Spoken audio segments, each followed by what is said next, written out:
Devin, because we have two specific things. We have one series that is completely over, and we have another series that is almost double in the amount of games played in the first series. Well, impossible, but maybe we'll get there. Yeah, well, close, almost. We'll get real close. Almost there. It's funny. I was talking to someone earlier, and I'll say that this series gives me a familiar feeling to a recent series. What series? Cavs Pistons. You're talking Knicks? No. You're Spurs, saying Thunder. In what way? In the way that they're going to make it go 7. And the Spurs are about to get blown the fuck out. Game 7. To where it's not convincing like that they were supposed to be there. Like it's going to be a 40-point dub. And the Cavs in this situation are The Thunder. Oh. What? Oh. Cavs Pistons. Pistons. Sorry. They extended the series. Whomever extended the series to 7. And then they run the ad of what the Eastern Conference Finals is going to be before that series is over. Game 7 rolls around, they win by 40 or 30, whatever the fuck. The game was over in the third. Like this Game 7 is going to be over early. That's on me. For no, sure. But no, this Game 7 is going to be over early. Because if they try to make it close, there's a possibility they win. And it's really funny that all you have to do to make this Thunder team not look that good is cut down on some fucking foul calls. Well, for sure. But what's weird is, I mean, you look at how the series has went, especially Game 5 and 6. Wemby and Shia, they've just been like kind of trading shitters. Yeah, back and forth. I mean, Game 5, like, and I know people, they love Wemby, and sometimes you don't want to say it, but I mean, he put up a shitter. He did. Straight up. But here's the thing. Game 5, Shai also put up a shitter, except he had 32 points. I was gonna say not statistically. Well, no, statistically he put up a shitter. But I'm saying 7 of 19. Scored 32 points. 7 of 19 with 2 threes is a shitter.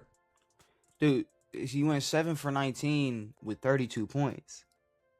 That's illegal. I mean, that's that. Man, I don't know. I mean, I don't know how they do it in Canada, but Shai, 7 buckets, 32 points, and when you texted me that, or like when the stat line was what it was at, the stat line was like, I don't know. You were like Shai and whatever, 30 points. Well, you said something. I remember you texted. You said something. Actually, hey, you know what's funny? It's right here. You said Shai is 6 for 14, but has 30. Yeah, how do you have 6 buckets and 30 points? 6 for 14, and he ended 7 for what? 7 for 19. 7 for 19. Nice, dude. He is a fucking MVP. That is an MVP if I've ever seen one. Now, I don't know. The same way I could say the same thing for Wemby and SGA. It's okay. Like, you can have shitters. The difference between Wemby and SGA's shitter is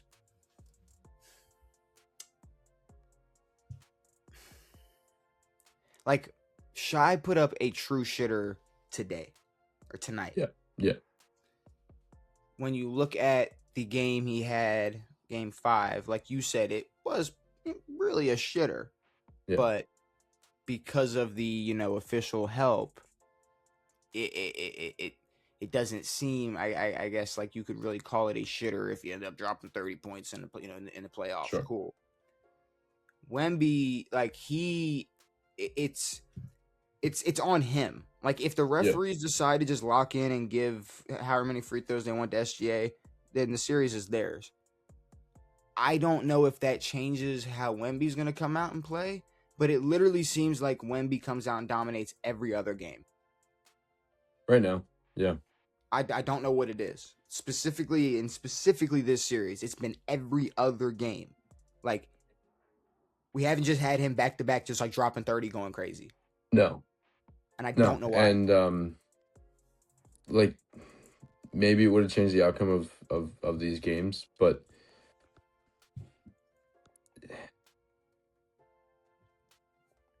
to beat this Thunder team, you have to beat them convincingly.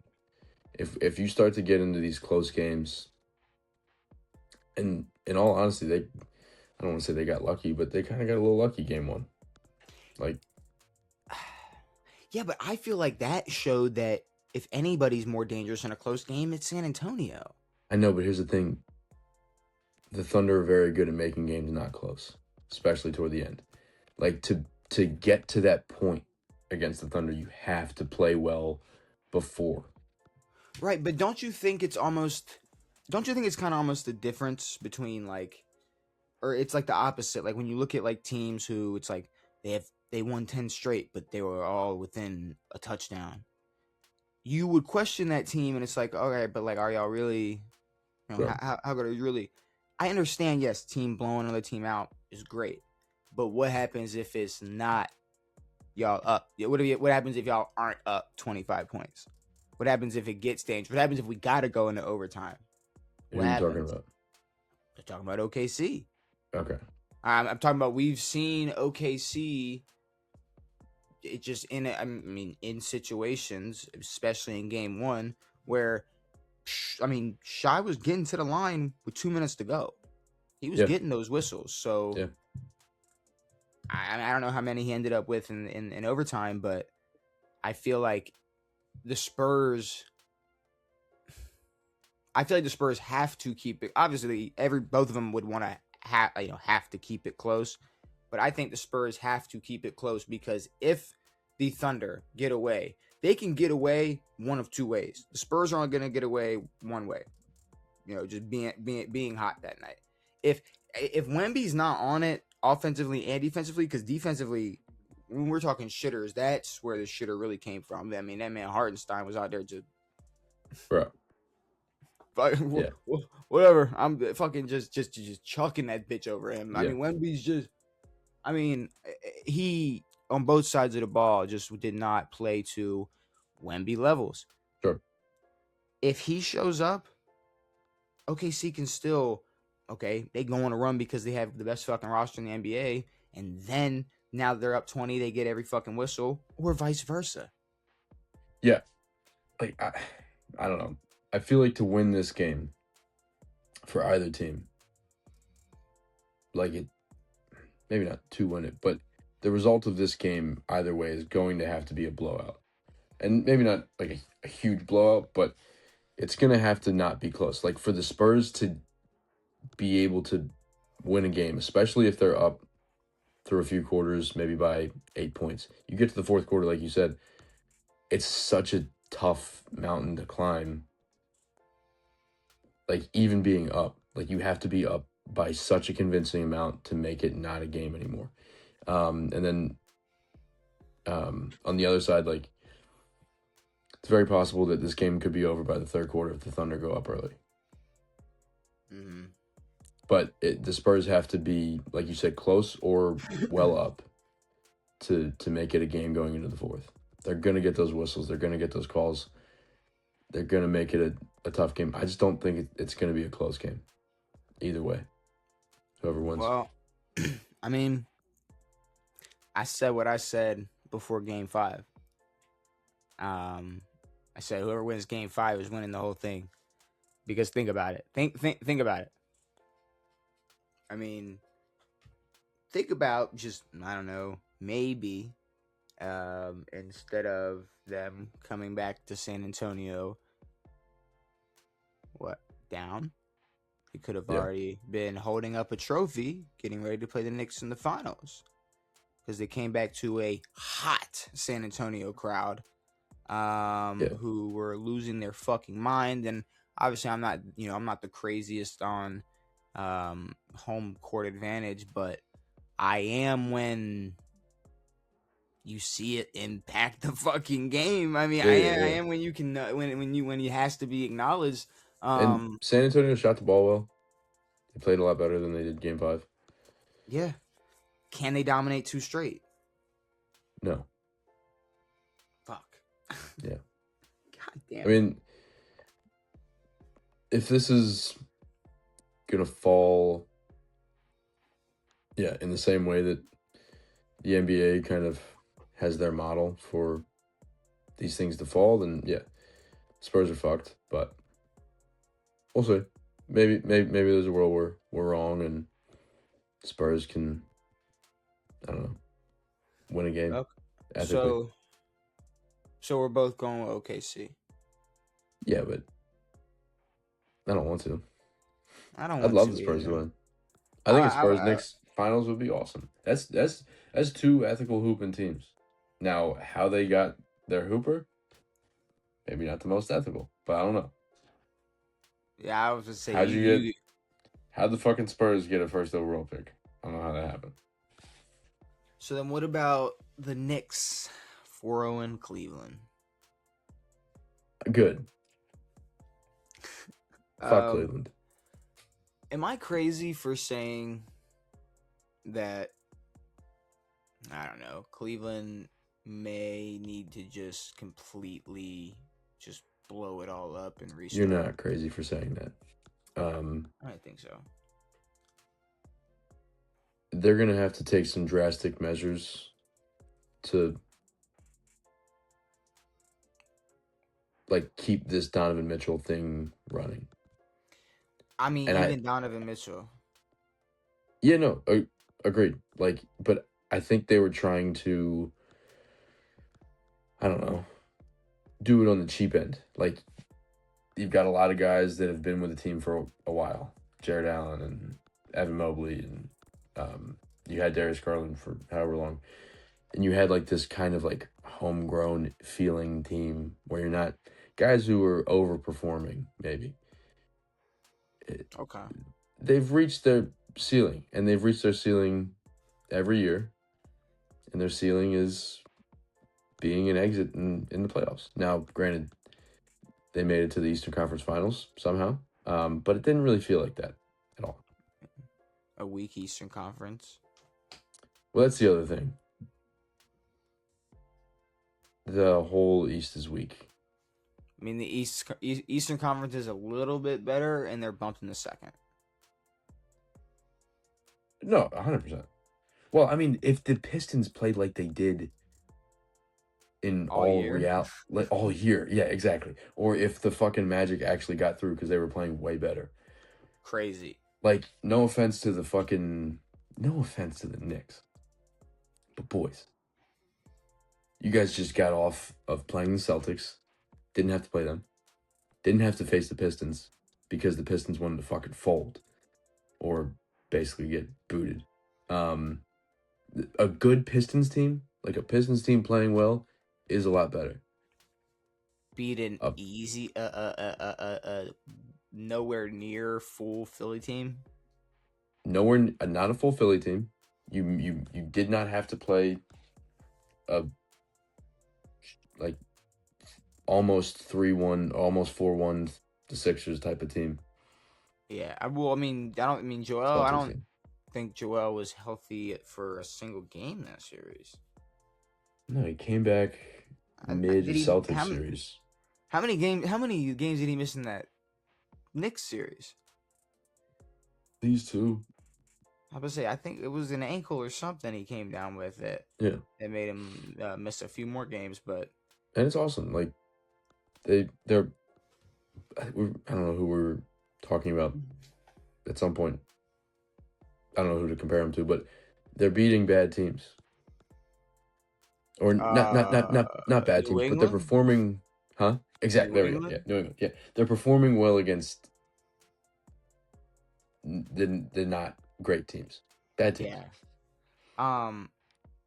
But no, props to the Knicks. Fucking, I mean, 2 sweeps is crazy. It is cool, like it is, but that's the thing. It's like it's a different team in the finals.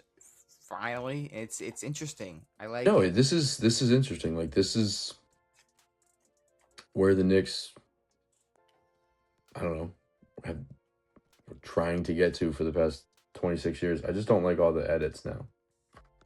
What do you mean? Mm. Tracy Morgan didn't throw up. He was there though. He was there and he He didn't puke? No, but he was at the celebration That's awesome. and he was sitting there. He was hunched over like Tracy's the GOAT. he was just, but he did not puke. I think he held his liquor down and it was great. Here's the thing though. Donovan Mitchell, right? And I'm a fan of Donovan Mitchell. Mhm. Like, and I know I'm not as big of fans as NBA players as I am NFL players, but like when it comes to certain guys, like especially I feel like it's a Russell Westbrook tree, right? Like I watched Donovan Mitchell come in and bust MVP Russ and that Thunder team and got them the fuck up out of there. Yeah. I was like, damn, god damn. Look at Spider and this French motherfucker. Yeah. Spider and this French fucker. God damn. I fuck with him. I fuck with Donovan Mitchell. Yeah. But the problem is for a lot of players, right? A lot of players that I feel like you could look at and you could say, hey, you build a team around them, they could drop 30, they could average this, they could do that, they could lead a team to the playoffs, they could win a playoff series, you know, with the team on their back. But they aren't true winners. They're not like that one of them killers. They're not like one of those guys. Yeah. Donovan Mitchell is not one of those guys. No. And sometimes like not winning does apply. Like, I don't know. I think of Dame. Like Dame hasn't won a lot playoff wise, but he's a killer. Dame's a fucking killer. Dame's an absolute killer. But when it comes to Donovan, his team is getting to these situations and we look for someone to push blame onto. Well, I feel like if you had a prime Dame on this team pre-Harden trade, it's ridiculous. But no, that's a different conversation for a different day. 100%. But what I'm saying is like when we look at Donovan Mitchell's teams, like we look who to push blame on. For sure. And then the conversation always becomes, well, look at all the pieces he didn't have, and look what they've done without this and without that, and like, I mean, this Cavs team wasn't supposed to be good. Everyone said they weren't supposed to be good, and then they're not when we get down to it. And Spidey doesn't show up late in the series.